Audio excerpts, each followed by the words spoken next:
来我就学到一件事情，就是其实神的带领，这对我而言是很难理解的。在那个时候，就是神，你明明知道你为什么还这样做，好，对神或是这个信仰的期待是跟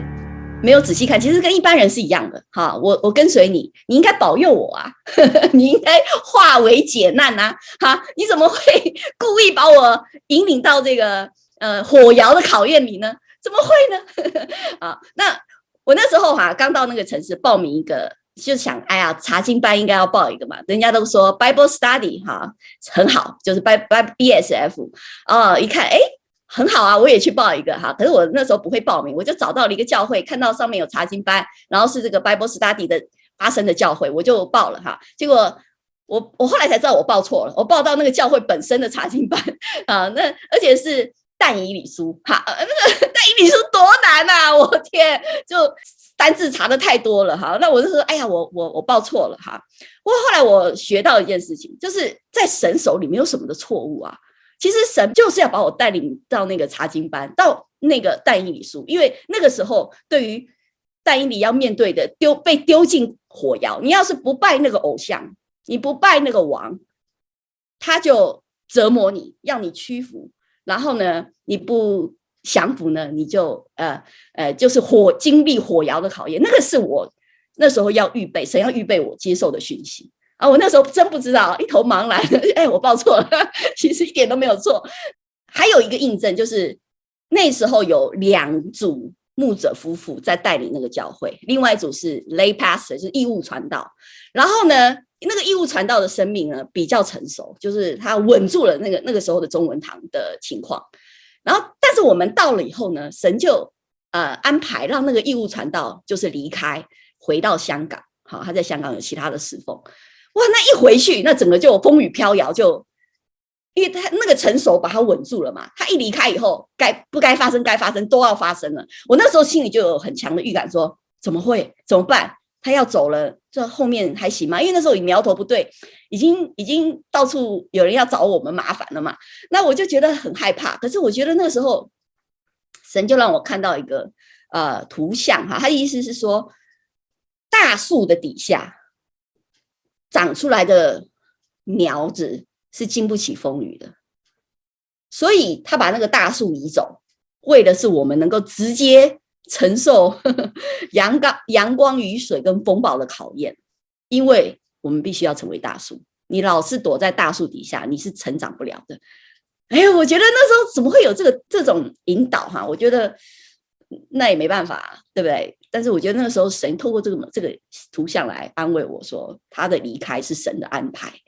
为的是让那个风暴的遮盖拿起来，让风暴整个进来。对，那其实这个教会本身也不健康，也是神透过那个对夫妻在稳定着，然后没爆出来，没爆发而已。但是其实这个教会怎么样，神比谁都知道。好，这整个的考验对我而言是一个安全感的质疑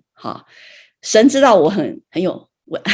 安全感的问题嘛哇，你看到教会这么大真是大树底下好乘凉嘛，对不对？靠着，可是神不要我把安全感建立在工作或是收入上，好，或是一份保障就是稳定的财务安全，就是这个不是真正安全感的来源。好，但是当这个危机临到，就是质疑我这个人侍奉的原因的时候，那个就崩坏了嘛，对不对？特别是仇敌或是魔鬼在我心思意念里面扰乱，就是你就是害你老公丢了工作，因为把他最多放在我身上嘛，就是其实是很难承受的，这也是我必须要打赢的征战。好，所以我要去面对我自己安全感的危机。好，我要去面对什么才是真正重新去找到那个根基，去建造起来。其实刚开始的时候，这只是师母对我们很不满意，怎么样都没有好脸色那个时候我也不明白但是我觉得不明白没关系，我可以道歉嘛我那时候心里就想着，我们就去道歉就和好按照圣经的教导，就是你也不能不和好，对吧？那我愿意服个软，我愿意道歉，就师母我写了很厚的一叠道歉信，打算约出来喝个咖啡跟他道歉。那一道歉，那台阶他走下来，我们就没事啦我想的很简单，那个时候就觉得这个我愿意退一步，那没有什么没有能够解决的事情嘛哈。我一点都没有想到的是，我完全不接受道歉啊，还跟其他的姐妹讲，谁都知道我不喝咖啡的啊。那我那时候傻了，我说等一下，原来是可以这样玩的啊，就是原来可以，就是怎么会这样呢？就我完全想好的解决方法1、2、3没有用啊，不，那我写了一大堆道歉信或什么的，或者买的礼物送不出去啊。这招没有用，我想都没有想到，怎么可能会没用呢？对不对？好啦，事情越演越烈，他们开始，你很清楚知道他们在找证据，找合理可以把我们赶出去的证据。哇，那个时候我去教会压力大的呀，一去就躲在办公室，到要去主日了我才出现，坐在最远的地方，一结束赶快走，因为你跟谁讲话，他们就要去问那个人，他说了什么。然后就开始找把柄，然后就开始组织假见证、假控告，然后要组织人去做控告。那时候很可怕，姐妹就会说啊，我不知道那个是为了要控告你啊，感谢神那天我儿子病了，我没去。好，要不然就是说，那个牧师师母要我们来控告你什么什么，那又不是真的，我们不愿意类似这样。那时候就觉得太可怕了。那时候原来要回台湾，就提前回去，因为留下来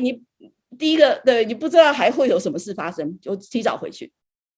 就是在那段期间，就是我之前有做过见证，我公公跟我先生那个关系和好，帮助我公公跟我先生把那段期间的情况还一起恢复了哈。就是因为这个情况，我们在一个很 desperate， 就很紧急的，然后的属灵征战里面，我们需要一切的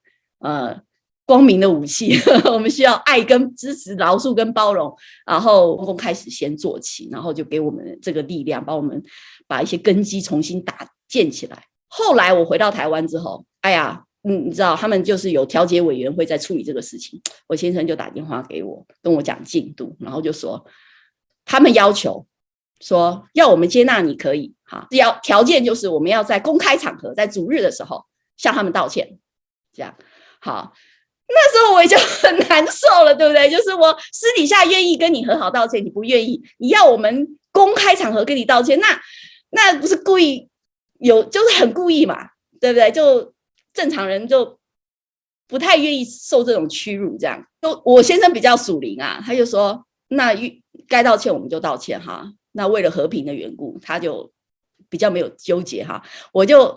纠结了2天。最后在祷告当中，我就实在是我做了一个决定哈，我就跟神说：神啊，主啊，如果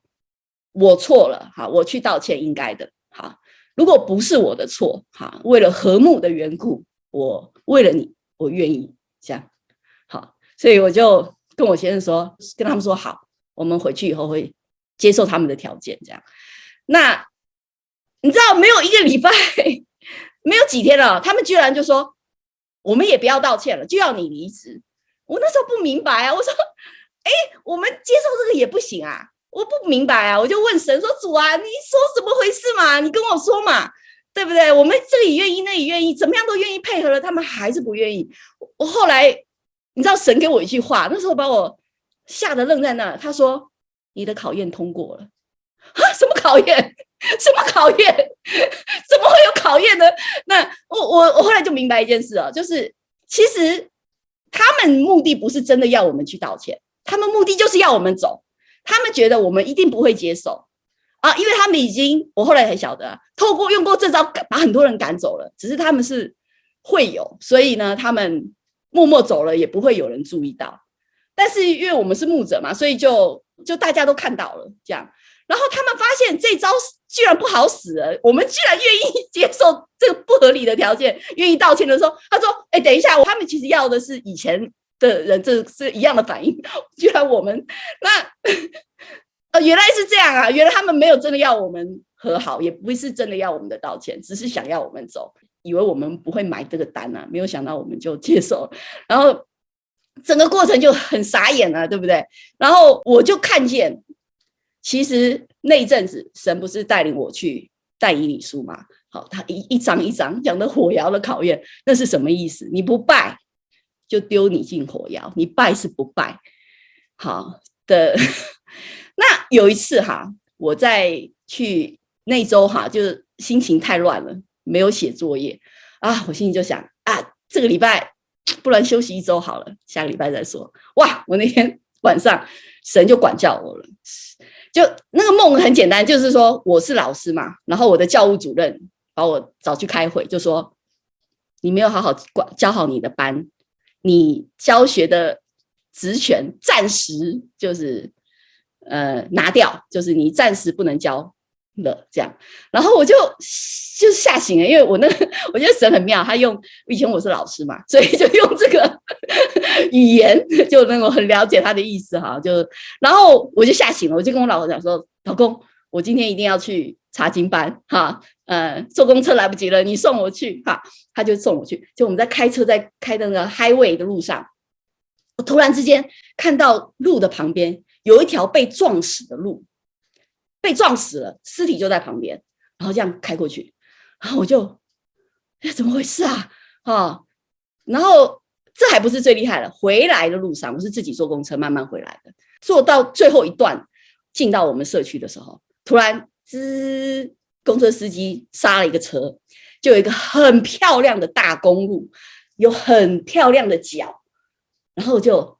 蹦噔蹦噔蹦噔蹦噔在我们面前过了那个马路。好，然后我就这样从左到右这样看着那大公路这样走过去，我就傻眼了，你知道吗？就是我们在 Brandon， 就是那个小城市2万多人，到处都是路，可是我2年没有看过一只鹿。可是我们刚搬到这个卡加利100多万人的大城市，我在1天里面看到2只鹿，这种几率有多少啊？然后呢，神的话就进到我的心里，说死鹿一条，活鹿一条。我就傻，什么死鹿？谁死鹿去哪里？为什么？就我不明白。我那时候就对，就虽然这条路会走到死，但我究竟会给你一条活路。那个死跟活的这个神学哈，我也没有读什么圣经，我也不懂。但是那个印象就是神的话，死路一条，活路一条。然后我就傻，然后我也不明白，我一直在琢磨，一直到我老公后来跟我讲说，没办法，再这样下去教会会分裂。他决定辞职的时候啊，我懂了。那我就支持我老公啊，因为这是我安全感的考验嘛。我也没有吵，也没有闹，我说老公，我支持你。好，然后就跟神说，主啊，现在已经死透了，死透透的了，活路在哪里？就是那样子。